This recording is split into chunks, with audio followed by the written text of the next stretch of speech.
Welcome to the Spirits, Angels, and Guides Oh My podcast, where the supernatural gets real, baby.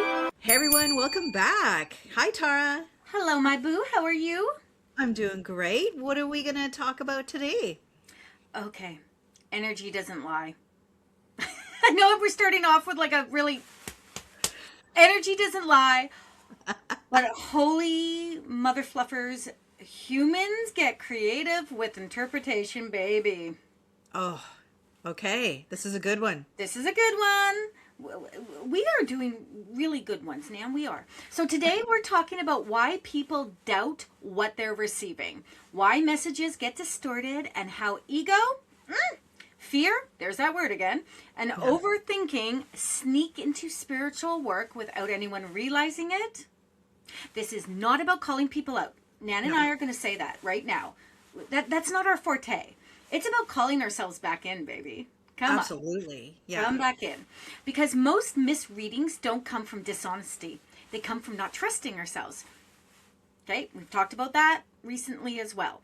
So, my boos, if you've ever second-guessed a message, reshaped it to sound nicer, or talked yourself out of what you clearly felt, this one's for you. Welcome back. Spirit Angels and Guides, oh my, I'm Tara Diana. And I'm Nancy Christine Brady. And today, babies, we're diving into something that shows up for beginners and seasoned practitioners alike. Energy doesn't lie. Okay? But people misinterpret what they're receiving sometimes. For real. So let's get into it, Nan. Are you ready? I'm ready. Let's do it. Okay, let's do this. Before we go any further, we want to set this straight. This conversation is not about accusing people of lying, okay? Right. Most people in spiritual spaces generally want to do the work. They want to help. They want to be accurate, whatever that means. They want to be trustworthy. The issue usually is not dishonesty, my boos. Mm-hmm. It's filters. And not the kind that make me look like I have perfect makeup. Okay? We're talking fear filters. We're talking ego filters. Although that fear of makeup might be an ego filter. Anyway, we're talking fear filters, ego filters, people-pleasing filters. Oh, that's a big one. Right? And sometimes identity filters. That's also a big one. And what makes this tricky is that those filters are often invisible to the person experiencing them. Yeah, they don't they don't think they're changing the message. They think they're clarifying it or refining it or being responsible. Exactly. But the moment energy moves through a human nervous system, I'm going to say it like that every time I have to say those words, it hits memory, belief, expectation, and again, fear. Fear is like a big thing in the spiritual world when you're learning to do this work and to connect, and that's where distortion really begins, in my personal opinion. Yeah. Okay, so energy is clean. Let's talk about energy versus interpretation, okay? Mm-hmm. Energy is clean. I feel like energy is like that neutral, direct, simplistic way of working. Agreed. Okay, you like that? I like that. Yeah. We should make that a bumper sticker. Energy is clean, neutral, direct, and simple. I feel like we could sell that as like some form of clean energy for, other things. A natural gas company. That's what I was trying to think of to say, the gas company. Okay. Interpretation is where things will get messy for people for real. So energy might come through as this relationship isn't aligned. Oh my God, I literally said that last week. This relationship is not aligned. I didn't say it quite like that, and I didn't want to put fear in anyone, but An interpretation might say, maybe it just needs more communication. Maybe it's a lesson. Maybe you're overreacting. Yeah. That is you trying to make it soft, because energy doesn't need the polishing aspect of it. You have to be able to deliver it in a way. You might be like, well, we should be compassionate in how we give something like that. This relationship isn't aligned. I don't feel that particular sentence is harsh. It's how you give it. So if I went like, if I did what I did, if you were watching me and saw that I was like, this relationship isn't aligned, if you say it like that, that's got a certain tone to it, right? A certain way of being perceived. But if you said it like this relationship isn't aligned. That's soft. That's gentle. That doesn't need to be polished. That doesn't need to be more compassionate, or it doesn't need anything. Right? I don't need to add any maybe you're overreacting. I mean, who's telling you that? That's me ego. That's me ego. Yeah. Right? Our egos do that. Yeah, and I see this often when someone receives something clear and then immediately says, but maybe that's just me. Like they're discrediting a lot of it, and that's the moment that distortion starts. That's the first hit. It's the first hit that's usually the cleanest. Right. And again, when you start doing things like maybe that's just me, you're actually saying I don't have a connection to spirit. I don't know if this is right or wrong. Yeah. So don't trust me. Okay? Yeah. Okay? Yeah. Just don't trust me. And to me, that is painful. That is painful to see in a reading, whether you're on platform, one-on-one, it's just painful. So yes, the first impression is usually intuitive. Actually, I'm not going to say usually. It is intuitive. That's, again, why you and I do those exercises. First thing you get, 2 seconds, bear. Yeah. Okay. I had someone say poo the other day, and I laughed so hard, but that's what she got because the situation in her mind was actually shit. Yeah.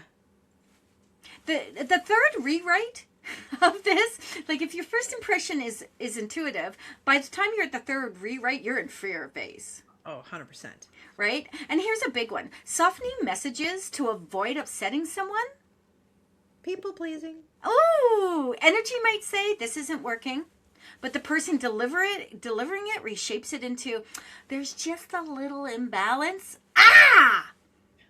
Now the truth has been padded. Yeah. And it's not gonna hit and land the way it's supposed to. That's right. And sometimes people add meaning that wasn't there. So, energy shows tension. The mind creates a whole story around that tension. Like no lie detected. That is so true. That's why we talk about right side of the brain, which is where you connect with spirit. We call it sometimes your creative side, which can be a little confusing, but it's your creative side. It's where you let spirit come in. The left side is your analytical, logical, human, what the shit are you talking about self that's over here, right? So energy is information, and interpretation is going to turn into a narrative. Yes. And a narrative is where our personal stuff sneaks in. Oh, 100%. Oh my God, so right. So right. Overthinking just becomes a defense mechanism. So let's talk about overthinking for a second. Sure. Overthinking to me is not intuition refining itself. It's fear trying to stay in control. Right? Yes. Yeah. People overthink messages because they're afraid of being wrong. Yes. And you'll see someone giving a message and they're reading the person in front of them and they see that message isn't hitting. So all of a sudden they're negotiating. They're afraid because they're afraid of being judged. They're afraid of looking foolish. They're afraid of disappointing someone. And a lot of people now, because social media is so big and so valid, they're afraid of like social media repercussions, getting bad reviews, having someone come online and say, oh my God, Tara is such a piece of garbage. She doesn't know what she's doing. And I've had someone do that to me. Out of my whole career, I've only had that happen a very few times. And way back when that happened, it disheartened me. Man, I took down my Facebook page.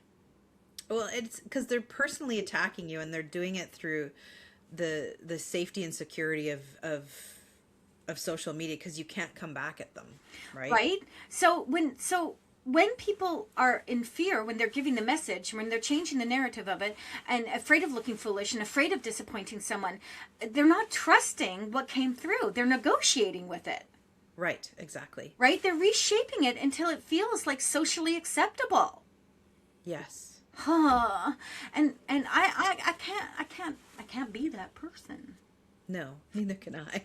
Right? When you overthink a message, you're not being careful. You're being afraid.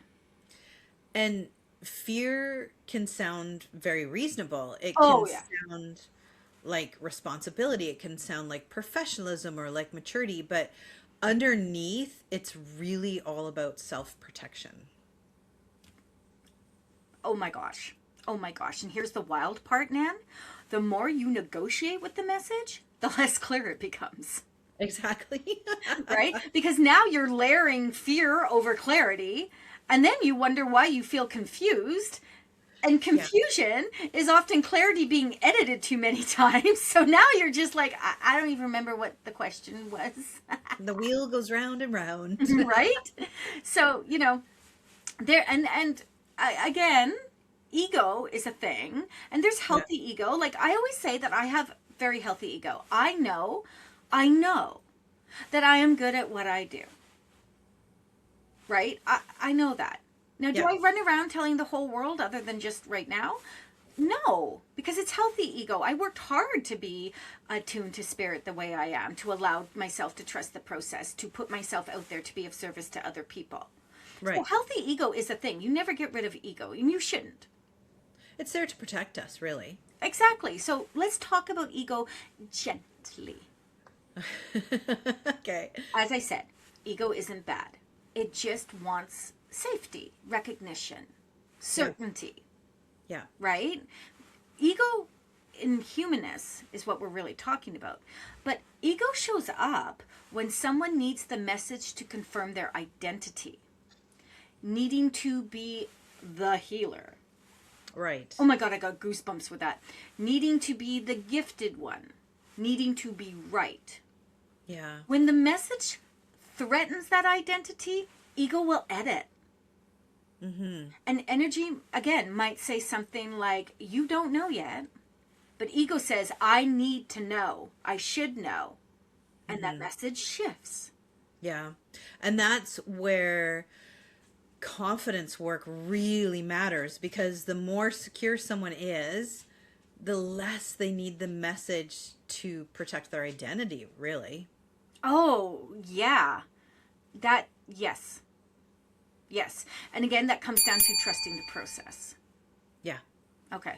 So secure people can say, I don't know. I need a minute. That's unclear. Now, okay. Secure people can say that.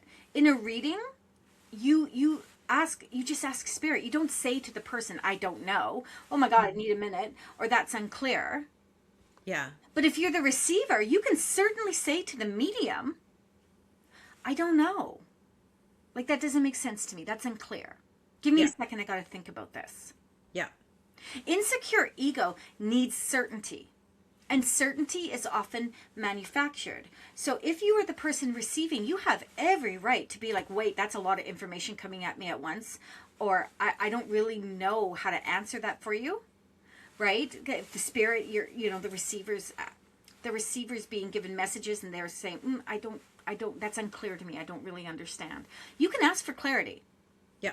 What the medium can't do is rearrange it to make it more clear. They can ask for more information and say to their spirit message bearer, please give this clearer to me. But they Yeah. cannot take their ego and make it clear. Does that make sense? It makes sense. Okay.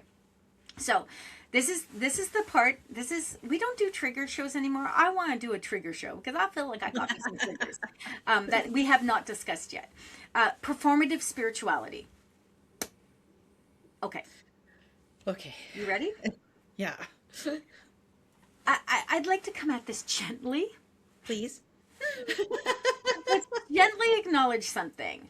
There are people, I'm batting my eyelashes for those that can't see me, more invested in looking spiritual than being present. It's funny, when I have to tell you a story quickly. When I was training with one of the mediums that I was working with before I sort of hung my tile, she said, please don't go out and buy giant hoop earrings and a big flowy skirt and, really feel you have to look the part. Well, do you know what? I mean, I got the big hoop earrings, but I hear what she's saying. Yeah. right? Yeah. And there's some people that, you know, they dress the part because it really is them. It's their personality. You know, Right. I've watched people come into the room and they're flowing, you know, tunics and beads from here to tomorrow and all those things. Yeah. But authenticity comes, I'm the one that's wearing the big hoop earrings with the big eyelashes with the bomber jacket on, right? Right. Not the flowing skirt or anything like that. I follow a Yeah. girl, and I cannot remember her name for the love or money right now, on TikTok, who's got like these hardcore dreads, and she walks around in this like little leaf bikini rapping like songs about being in balance, and she's super funny and she's super cool. She's a little much for sure, but she's fun to watch. But I feel like she's authentic in that. Like, I don't feel like she's just putting it on, right? Yeah, she's authentically in who she is in her skin, and that's great.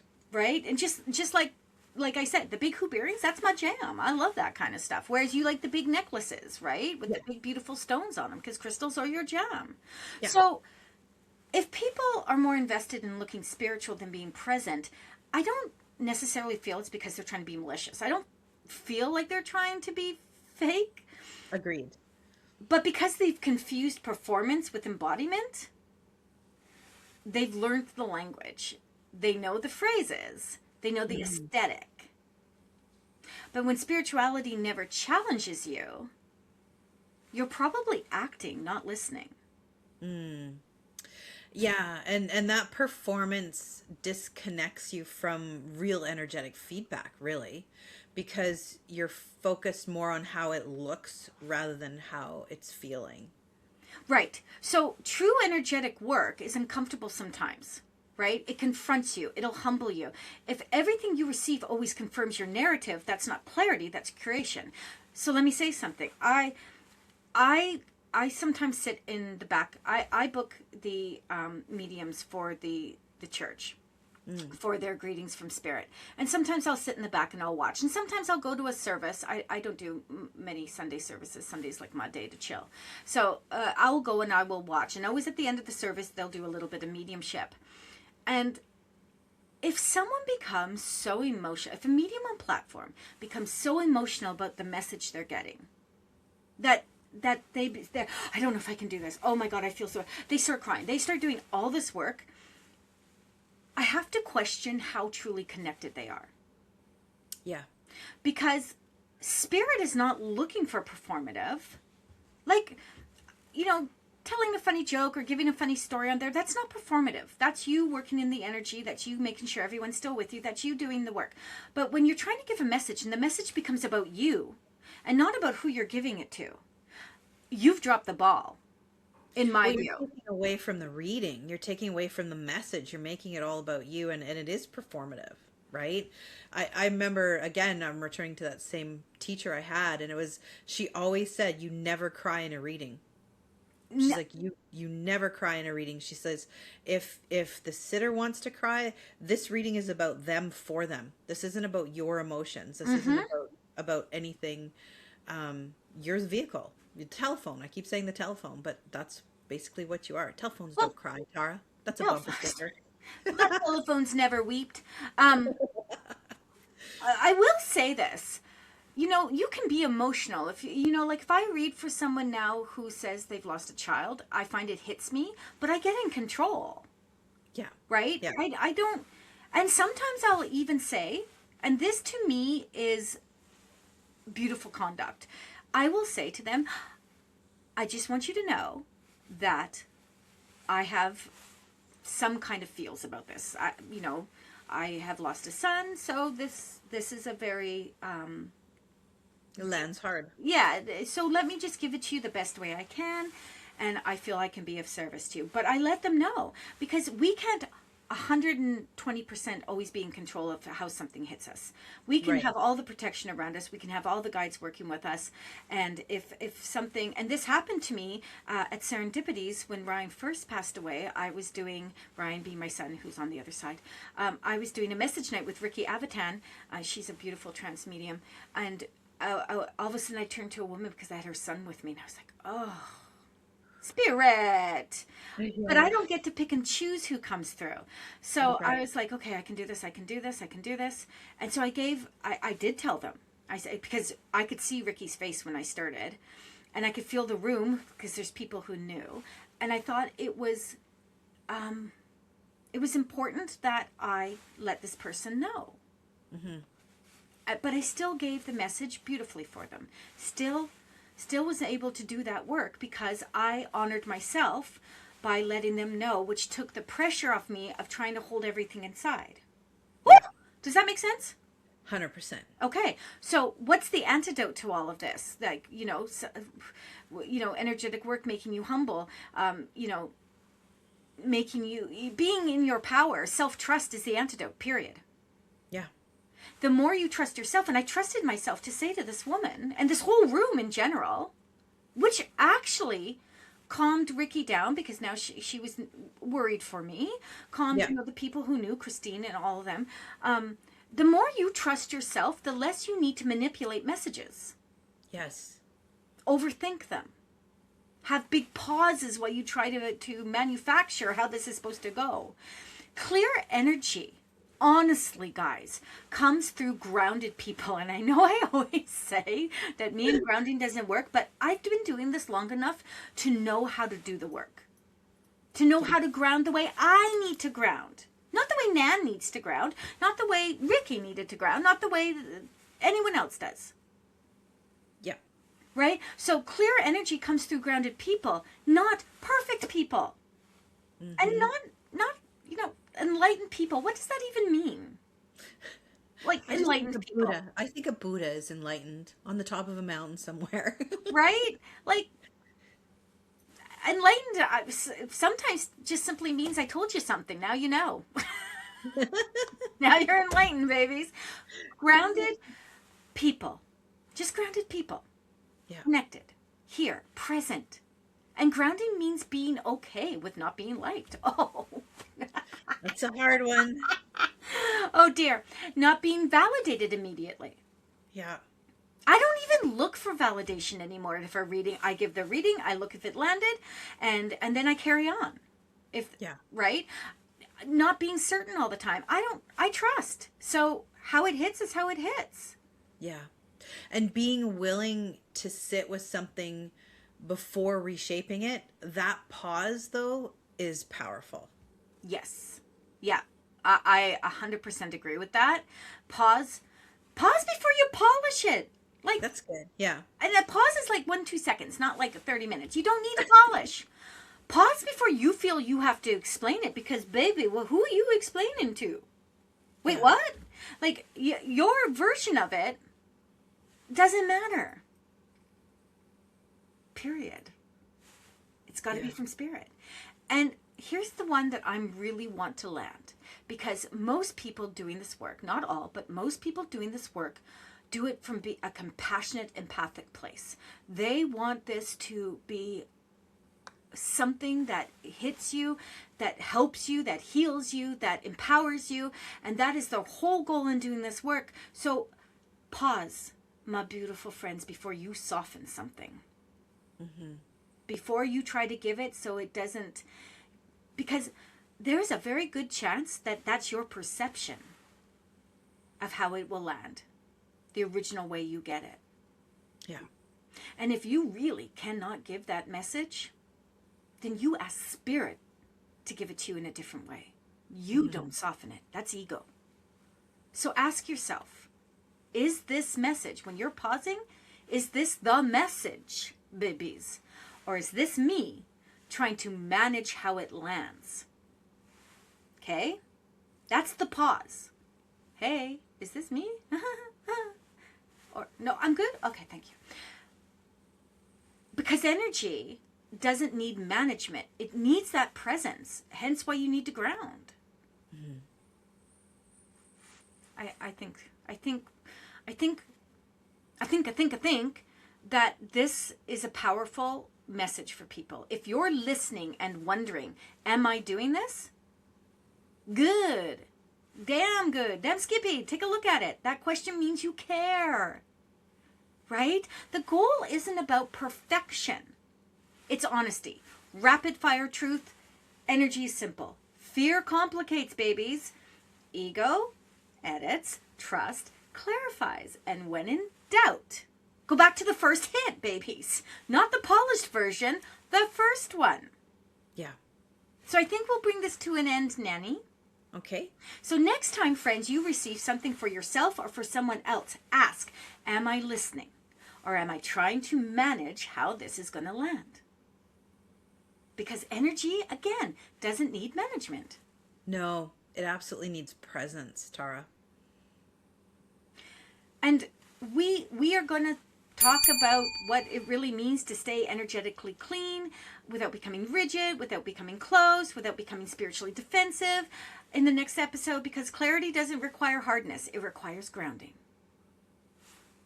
Thank you for being here with us. I'm Tara Diana. I'm Nancy Christine Brady. Go follow us on Instagram, all our platforms, subscribe, send this to someone you love who could maybe use a little bit of this, and do tell someone about us. We want our messages. And thanks for listening, everyone. Okay, bye. Bye. Thanks for joining us on this journey into the wonderfully weird and metaphysical. If you loved what you heard, don't forget to follow us for more insights and behind the scenes fun.